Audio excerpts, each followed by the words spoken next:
This is your checklist for the rest of your life. If something's not working in your relationship, this is the first place you go. 5 disciplines of love and 3 of passion. These 5 disciplines are what the game is all about.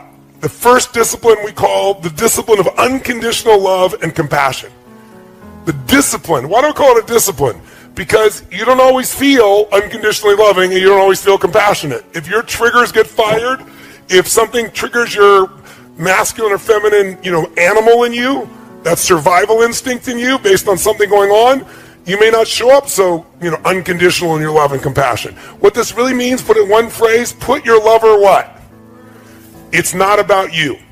That's the law. You put your lover first. If you are having problems in your relationship, I can promise you that the problem you're having right now is you're feeling pain right now, and it's because you're focused on yourself, not your partner.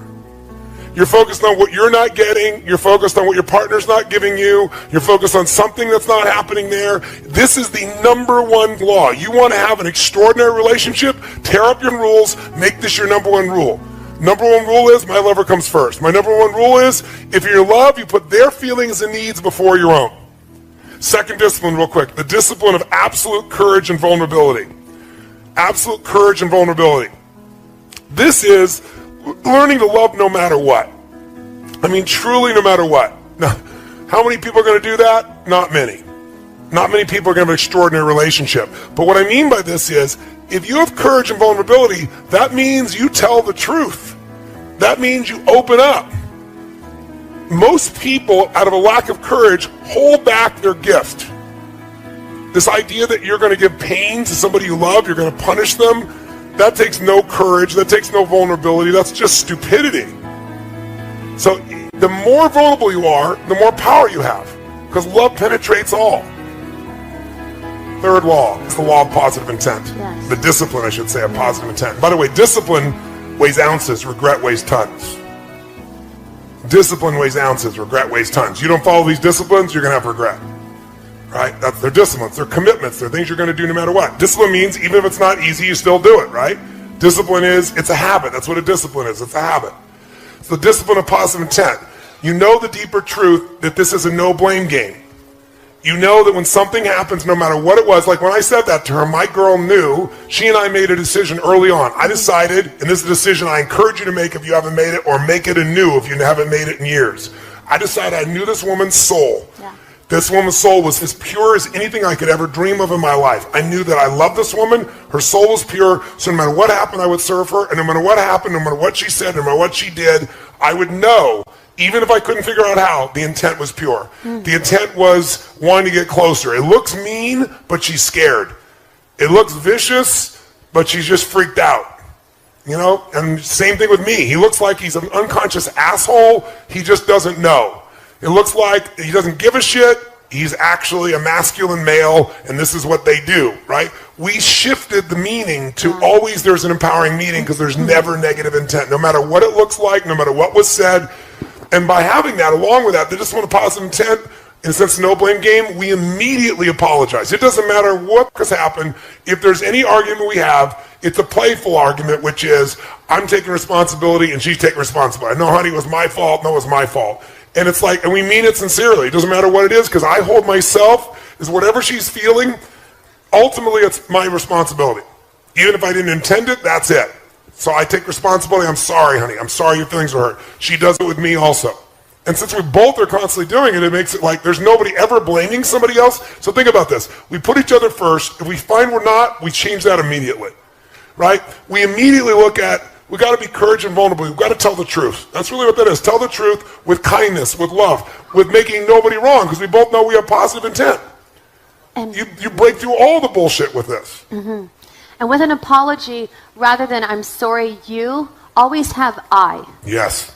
Always I. Honey, I'm sorry today when I upset you, or I'm sorry today if I upset you. Having the word I and owning it neutralizes. It's such a crazy, and we so underrate an apology of ownership. Owning something, who cares? When you love each other, who cares about being right or wrong? And if there really is an unconscious action, and even if it wasn't your intent, even if it wasn't unconscious, even if it was a misinterpretation, who cares? Own it. You own it, and it neutralizes that, and it only brings you closer. It's extraordinary. And you got to remember, no matter what they did, that's not who they are. If you can remember that, human behavior is not a reflection of the human spirit. Often it's a reflex action of the animal inside of us. And if you can know that, you know their spirit and you know their soul, then you know when people get insecure, when they get uncertain, when they go in survival, I've done it, you've done it, we've all done it. So instead of judging and making them wrong because you're scared of being hurt again, you got to come back to, I know what their intent is, I know it's positive. When you question my intent, you end the relationship. You question my behavior, you got every right to do that, even if I disagree with you. You just never question intent. I'd underline that, I'd bold it, I'd go on. If you question intent, you are destroying the relationship. So when you look at somebody, usually you subscribe either what you would do, or if you dislike something about them, or you're in a bad state, you'll come up with the worst reason why they did it. It's never the truth. They did it to meet some needs, same as you. But underneath it, if you know their soul, you just don't question their intent. Now think of it, if you just did these three things, what would be destroyed on your list? Oh my God, our kids, blah, blah, blah, blah, blah, blah. Wait a second. My wife comes first, my husband comes first. You know what? Bottom line is, I trust and love them. These kids are going to be great. I'm going to bend. I'm going to find something here for him. I'm going to find something here for her, right? And I'm making this so crazy. I'm being so upset. What am I really upset about? I'm upset thinking my kids are not going to be the way I want them to be. Not my kids are going to be the way they're meant to be. So it's really about me again, right? You know, discipline of absolute courage. You know, honey, I just want to talk to you. I'm concerned. This is how I was raised. I know you were raised differently, vulnerably.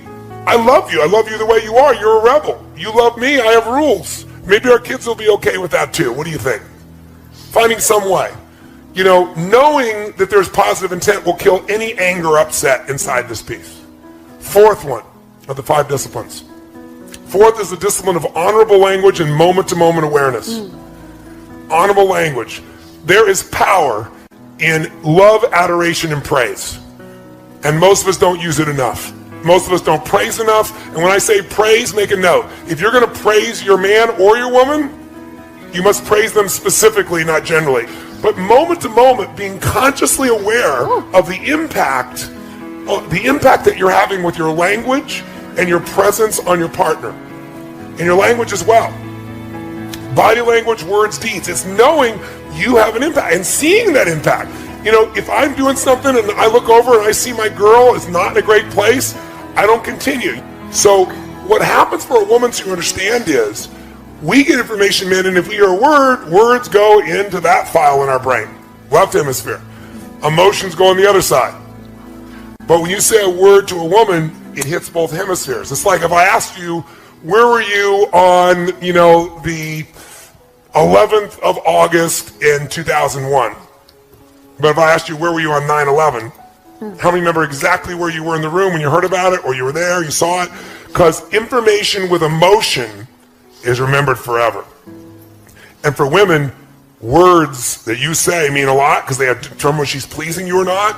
And those words get connected to emotion, and you might just be saying things, because guys say things all the time, right? And when you're that upset, gentlemen, there's nowhere to go. You're never going to hurt that woman in a million years. So the only way to let go of some of the pressure is yell or scream or use some words. But then she takes those words in and she's hurt by it. And here's a trick. I'm married to a very passionate man. He's married to certainly a very passionate woman. And we made decisions. Never, I hate you. Never, I'm going to leave you. And not F you. Tone will say, F, F, F, mother F. It can come flying out of his mouth and have such a level of intensity. But F, for F's sake, whatever that might be is different than... Never to you. That, and one other big one I'll give you is, if you ever threaten the end of the relationship, end it. Yeah. Because if you ever threaten it, when people go to put their button on the button, just to threaten it because they're so frustrated, the moment you do that, somewhere in the psyche of your partner, they think, oh my God, they could leave me, and I gotta have to do this first. And so they put their finger on the button, and all it takes is enough times of doing that, enough years of doing that, and one day somebody will push the button. If you are committed to the relationship you're in, ban for life. Yes. For multiple lifetimes, for those of you who are going to come back 6 and 7 times, like some of the people here did. You ban for multiple lifetimes. I will never, ever, ever threaten. Never. Neither of you ever threatens to leave. If you threaten to leave, relationship's over. It might take 3 more years, 5 more, 10 years.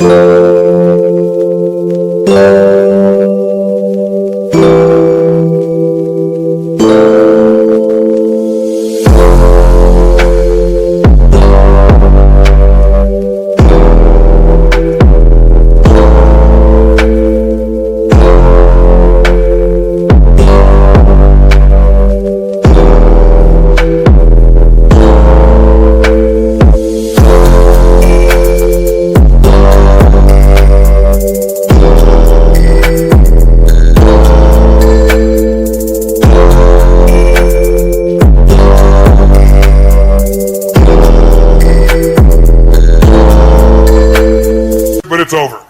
If you want to be in a relationship with this person, don't ever, ever, ever threaten. And if you did before, it's off limits forever. No exceptions. Doesn't matter how mad you are, angry you are, sad you are, never. You're not unconscious with your language, you're not unconscious with your deeds, you're aware of the impact and you correct it immediately. You constantly realize, I'm pissed off, I'm hurt, I'm sad, it's about me. Let me step out of me. I'm into something bigger here. Right? I'm not about that. I'm about something bigger. It's what do they need? Let me step in there. You do that enough times, it'll become a habit. And finally, number 5, the discipline of giving freedom. Giving freedom. Men live for freedom. Women need it also. But it comes in different forms. And it's the power of forgiving, forgetting, and flooding. Forgiving, forgetting, and flooding. Now, women seem to have more of a difficulty with forgetting. But you can be forgiving, and forgiveness is when you realize that what you thought happened didn't really happen. You gave it a meaning that doesn't really match reality. You're expecting your partner to be something different than they are. Flooding is one of the most valuable skills you can do in your life. If you don't flood, you'll have a hard time forgiving and forgetting. And we flood our magic moments. I mean, all the time. All the time. And we capture them. You know, we have our little app of a journal.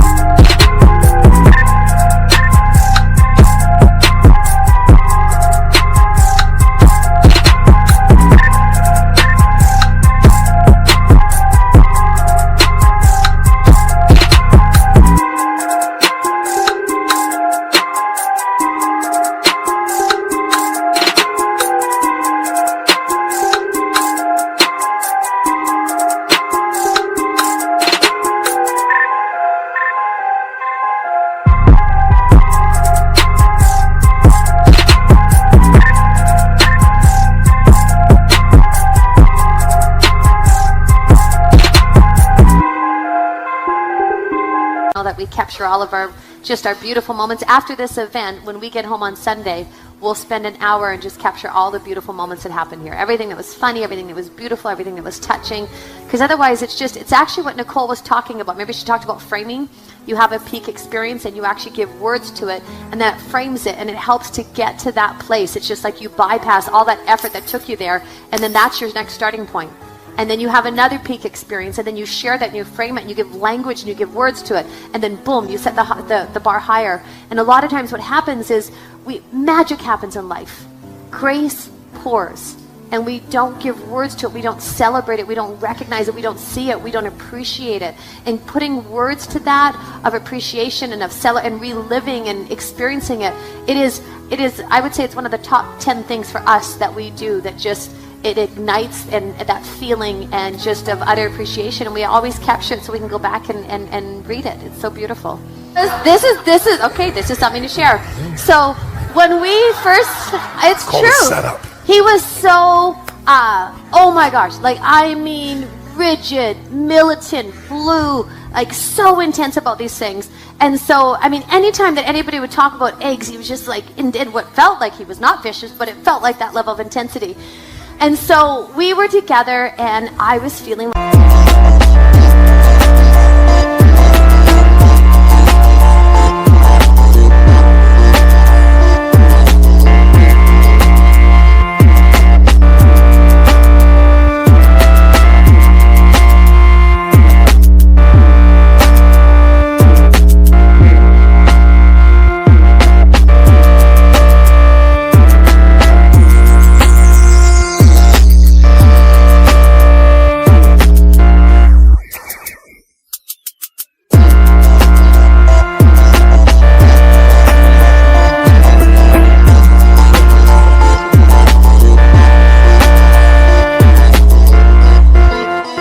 needed more protein, and we share everything. And it was so crazy because I started to eat eggs, and I literally, and I Oh didn't tell my him. God! No, this sounds nuts, but I did not tell him, and I felt like I was having a freaking affair with an egg. And I would go into the pantry and I'd eat the eggs, and I'm like, this is nuts. Like, this is crazy. It seems ridiculous. You're nuts. And it sounds nutty. But what was like, and I put so much energy into hiding my egg eating, and then it got to the day where I was like, this is outrageous. This is just out of hand. And I sat him down. So she finally came out. Finally told him. She shared me the affair she'd been having with us. And I was crestfallen. It's crazy. I still hate him. He does. Still hate him. Like, He does. And I still eat him. I love breakfast. I love my eggs, and I love my breakfast. I love her. Yes, So I love an egg eater. Now you know the truth. Yeah. So we disagree completely, but we love each other. So that's how you balance it out. You get it? You get it? You put love first. You love more than your rules. And it makes you a better human being because it opens you up, because lots of things we're making life and death that really aren't. They really, really aren't.